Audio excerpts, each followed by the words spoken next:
Hello and welcome to History 2010, Section 01I. This is the United States 1865. This is the Summer 2026 Internet course. So we're going to be running an 8-week course from June through July.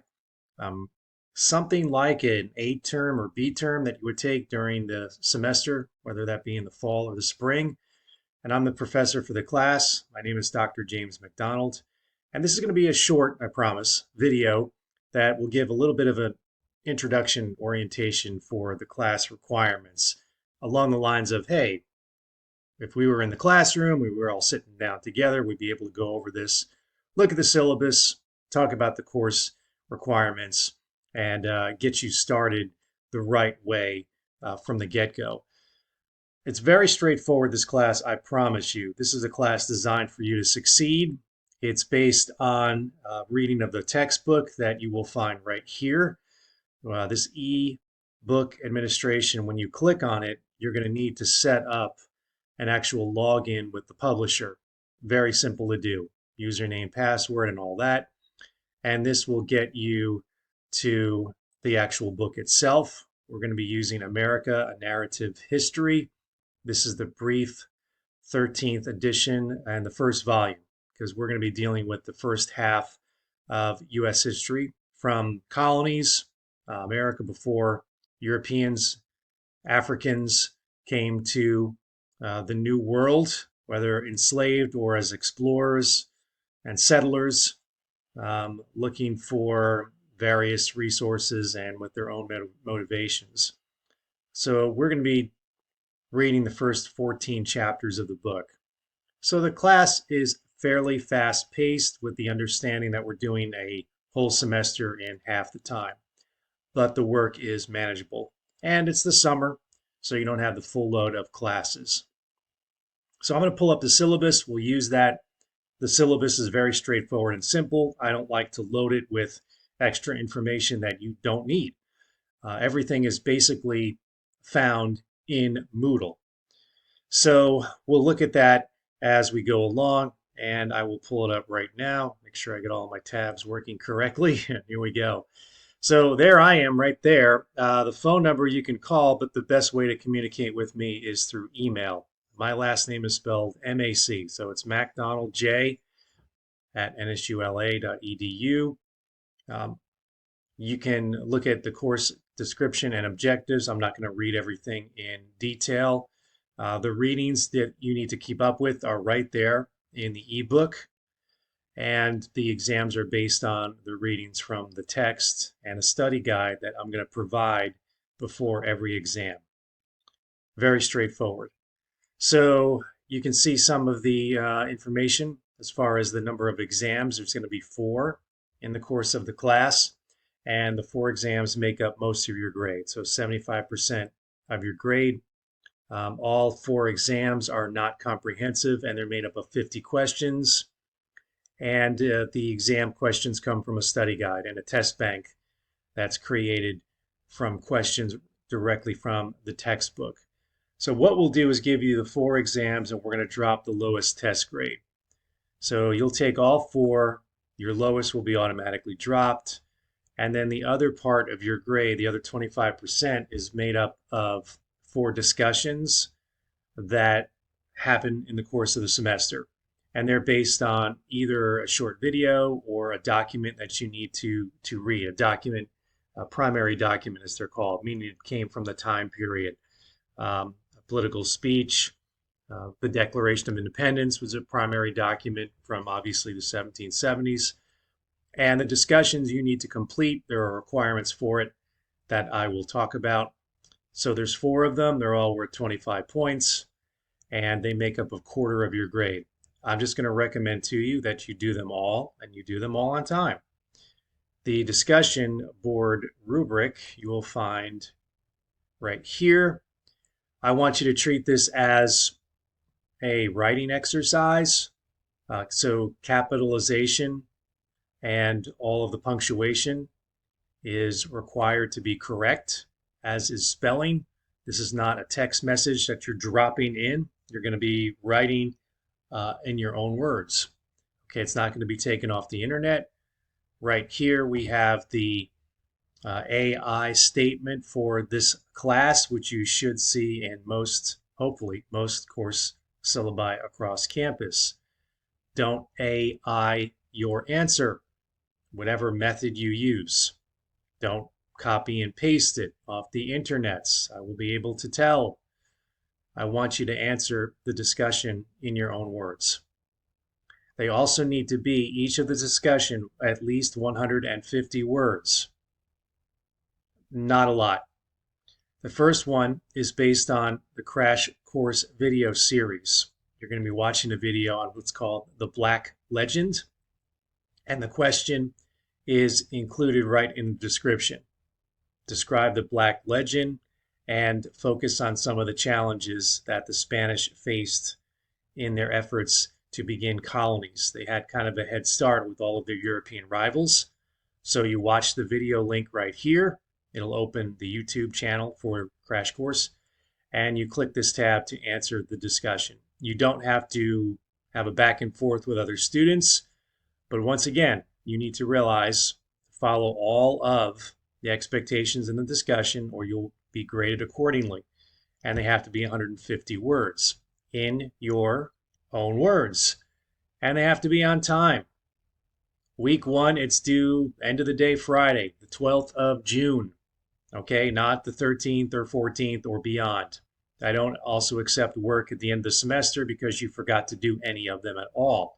So please, it's like a free part of your grade. If you complete them on time and complete them well, it can help your average. It could also hurt your average.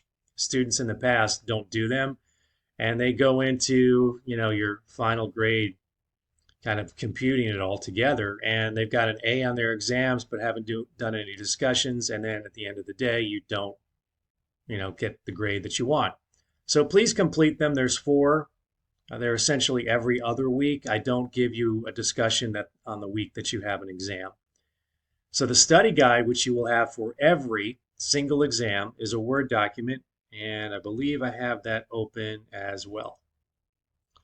So there you go. As you do the reading, you want to be familiar with the material that's being asked in each study guide. You can see that your first exam covers 3 chapters, and you have 50 questions from the study guide. You have 50 questions on the exam. The exams, by the way, we'll go back to the Moodle shell. Week 2 is your first exam. So you've got some reading to finish up. No discussion that week because you've got an exam.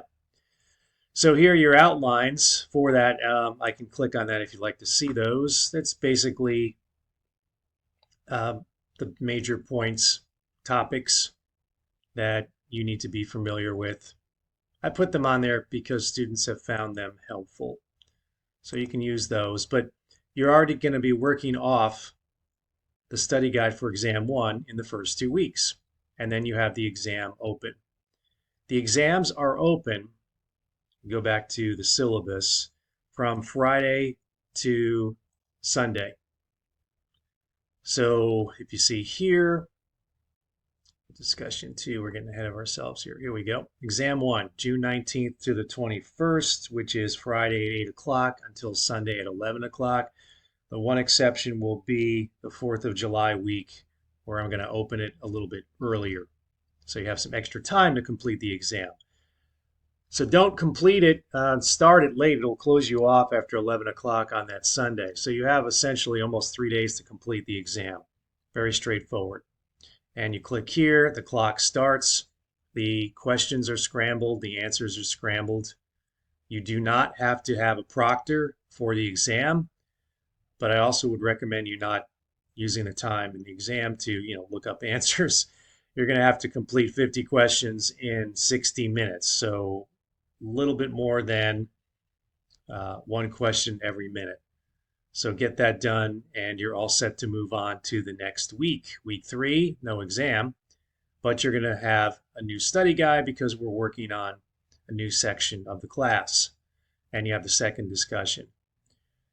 In week 3, our discussion centers on the Declaration of Independence. A significant document for a lot of reasons, especially important this year as we're celebrating the 250th anniversary of the United States.